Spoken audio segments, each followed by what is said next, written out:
Okay, hi everyone. In this video, I'm going to show you what I did in my paper.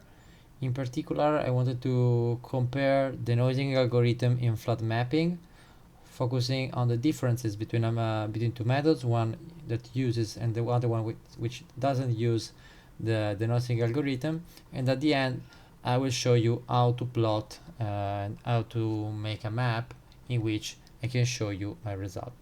But now let's start trying to understand what is a flood disaster. A flood disaster is an overflow of water onto normally dry land, and in particular, what plays a key role is the time, because the difference between flooding and a flash flooding is that flooding is a longer term event than flash flooding, and that may last days or weeks. So the problem of flooding is not only the water that flows, but also the water that stay in a specific place and people cannot come back to their houses, and they become displaced people, so they cannot come back in their houses. But now let's try to understand where they happen. They happen all around the world, and if you see this plot, you can see that this kind of event is increasing exponentially all around the world. They mainly happen in Asia and America, but also in the other country and in other continent. They are happening all year by year, always more frequently. Now let's focus on when they happen. They can happen for many reasons. In this paper, I will focus on a specific event that happened in Italy, in Emilia-Romagna, and the cause among these three is the first one, so continuous rain in a short period of time. But now let's focus exactly on what happened in Emilia. In Emilia, in 15 days, more than the 50% of the annual rainfall in the region fall in this area that we will see in a while. And increased the effect of the what increased the effect of this flood was the long winter drought that affect this place. In particular, with this long winter drought, the terrain was not able to absorb all the rain, and so it caused the flood.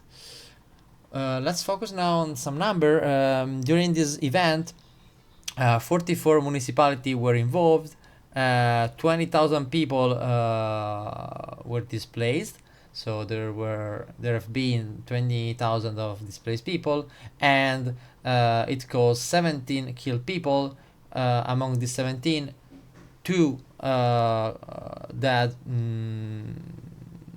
were, let's say that two of these 17 were due to the first flood, and the other 15 to the second one. And we're talking about the second flood that affected Emilia-Romagna in the middle of May.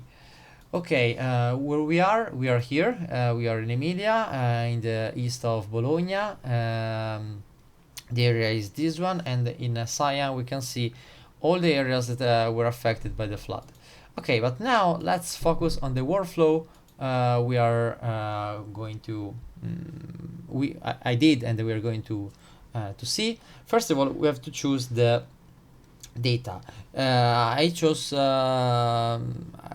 my choice was to use SAR data, because with SAR data I'm able to recognize easily water bodies, because water usually is a let's say that the SAR signal is completely reflected by water bodies, and so as we will see later, I will see completely black when I see water area. That can be water bodies, or so water areas, or flooded areas. Okay, now that I decided the sensor, I have to decide which satellite. I decided to use Sentinel-1 satellite in order to have the possibility to access to freely available and open source data.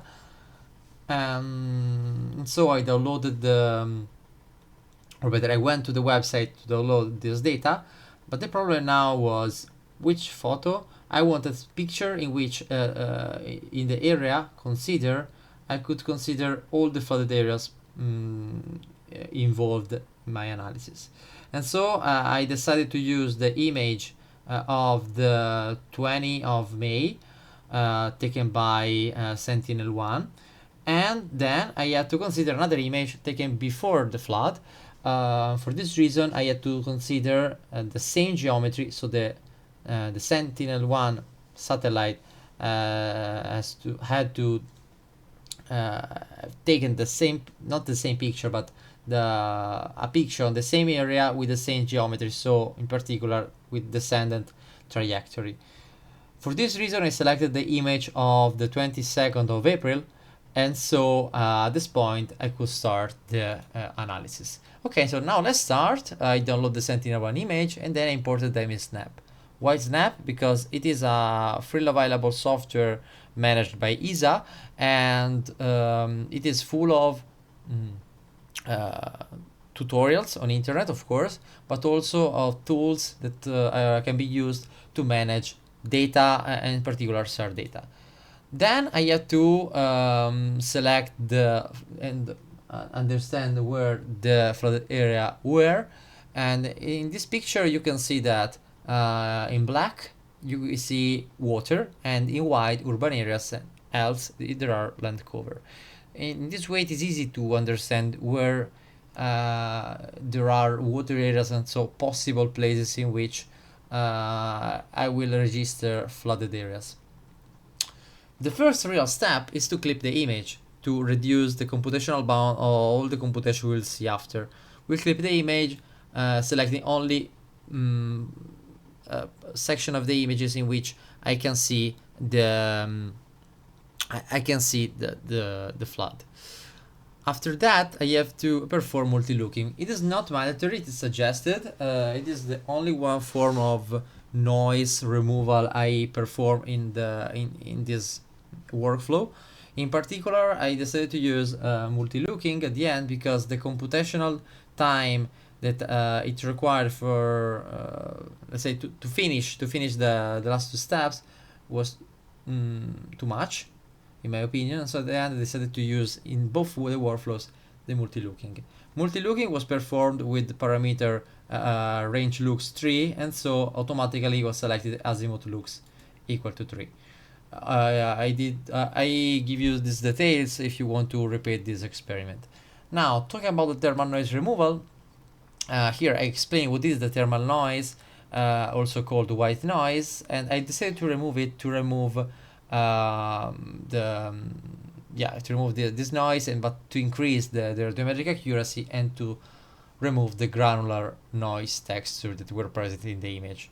And this is the main step I performed. I mean, it is the most important step, most important difference between the two methods, because it will be really visually, let's say, visually important, but we will see later. Okay, now the next step is the application of the orbit file. It was easy because all the details about the orbit file were in the metadata of the images downloaded by the Sentinel-1. The other difference between the two workflows is due to the FRD border noise. In particular, I want to remove the border noise, the far range detection border noise, in order to mask the null value on the borders of the image, thanks to a specific threshold algorithm that was used in Snap. After that, the difference, there are no any more difference between the two methods, so the workflow can continue on the dummy algorithm, as I call it. The step after is the calibration. With calibration, I perform an algorithm in order to be able to compare the two images. In this way, as I said, the two images can be compared. I selected only VH band during calibration, and only the sigma band. What is the output? After calibration is this one. This before, this after calibration. Before the flood, after the flood. Everything after calibration.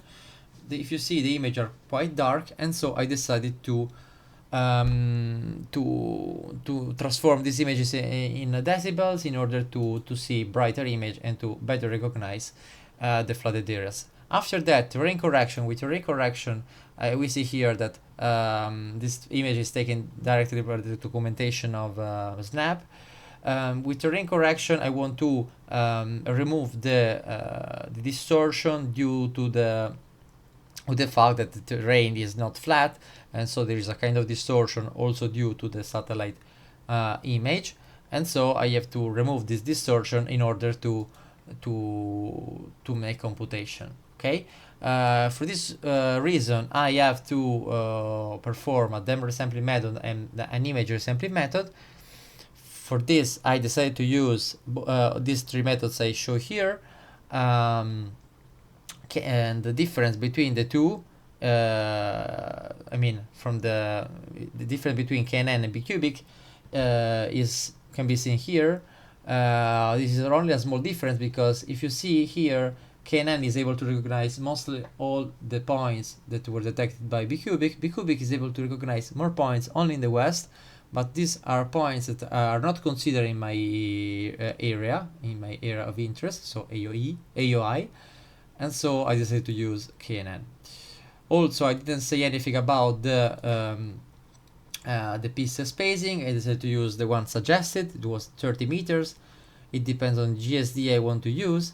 Also, if you didn't perform multi-looking before, it was suggested. It would be just suggested to use 10 meters. Okay, now the next step is a stack of images. Also here I can choose the method. Can be, here I consider only the most computationally heavy and the least computationally heavy algorithm, so bcubic and KNN. And if you see here, of course the heaviest algorithm is also able to recognize more points, but the difference is less than 1%. Okay, arrive at this point around the difference is about 6,000 points, so it's not really an important difference. Also KNN can be used at the end, but I decided to use bcubic to the best accuracy possible. At this point I compute the band math, and during the band math I was able to consider the flooded areas and the water bodies, only considering that water bodies were present in both images because they were present before and after the flood. Instead, the red areas, so the flooded areas, were not present before. Indeed, they had a threshold, they had a value of sigma greater than the threshold in the image of April, and smaller in the image of May, so smaller than the threshold. Arrived at this point, I make my conclusion. Okay, these are my conclusion on the noise removal. What can I see with a plot is that the noise algorithm is able to recognize less points, and in this case, to recognize less points is not a problem, because recognize less points is, let's say that the analysis has been performed better. Indeed, if you see here, you see that there are some points in the south of the Dahmer workflow that have been recognized as water areas, but in reality they don't exist, and probably this can be due to the fact that there was noise in the area, maybe a thermal noise. The thermal noise that was removed by the specific algorithm we used. Then, talking about the map choice, at the beginning I decided to use this. So a TIFF file with in green I had the possible flooded areas, and in red the length covers. We can see that it's pretty accurate, but in my opinion it's a little bit messy. I prefer to use this method, in which in red I could see the flooded areas and in blue the water areas. In this way